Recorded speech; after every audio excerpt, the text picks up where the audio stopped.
মাননীয় দর্শকবৃন্দ, আপনাদের সামনে আজকে যে কবিতাটি পাঠ করে শোনাচ্ছি, কবিতাটির নাম বিচার চায় তিলোত্তমা, কবি দিলীপ কুমার মণ্ডল।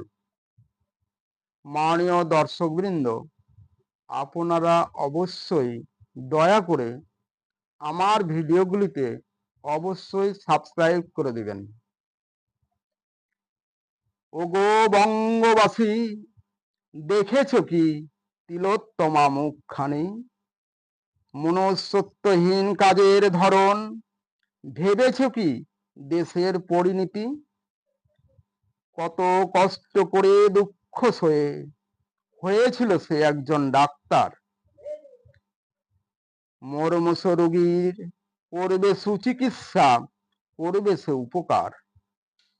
বুক ভরা স্বপ্ন নিয়ে মুখে ছিল হাসি, কত রাশি রাশি। হাজার স্বপ্ন ছিল যত্ন সেবা করে থাকবে, হয়েছে সবার চিরসাথী। আরজিকর হাসপাতালে হলো সে ধর্ষণ, খুন, খরাবি, হত্যা। 31 বছর তরুণী রঞ্জিত লাল রঙে খুনে হলো রক্ত মাখা। ভাঙলো গলার হাড় পাঁজর, হলো পাশবিক অত্যাচার। ক্ষত বিক্ষত সারা দেহ, মর্মান্তিক অস্বাভাবিক মৃত্যু তার। 9 আগস্ট 2024 সাল, সময় 7:30 শুক্রবার। মারাত্মক অঘটন দৃশ্য, অপকর্ম খবর ছড়ালো সবার। এত বড় অপরাধ তবু তারা কেন করে যায় শুধু অজুহাত?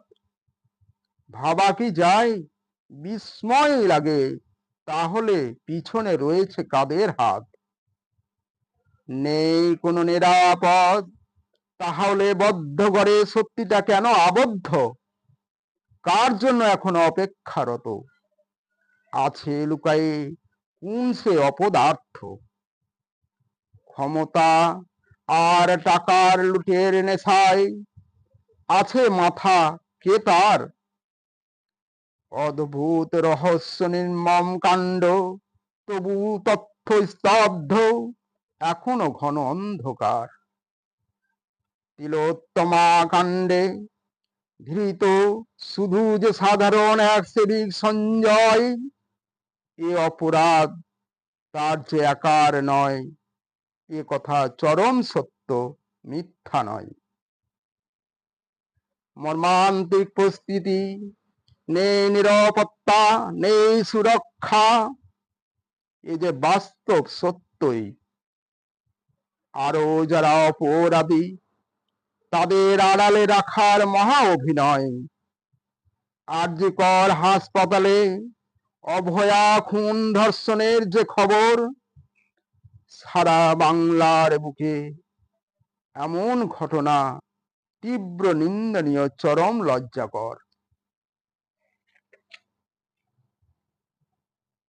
সে অনলের মতো পৃথিবী জুড়ে জলে সবার অন্তর। ঘটনা অতি ভয়াবহ, জঘন্য অপরাধ, বড় চাঞ্চল্যকর।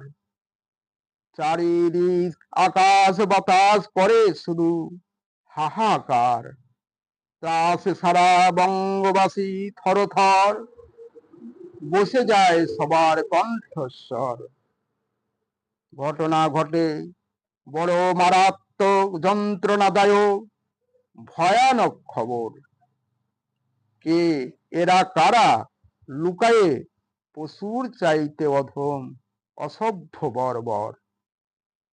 রক্তে ভিজায় তারা মায়ের স্নেহের সমগ্র আঁচল, প্রজ্বলিত এক অগ্নিশিখা, মায়ের যত সব বক্ষস্থল। নেই কণ্ঠরোধ, নেই ব্যক্তিত্ববোধ, দেশের এই তো পরিণতি। সারা বঙ্গ জুড়ে বাংলার কলঙ্ক, বাংলার বড় ক্ষতি।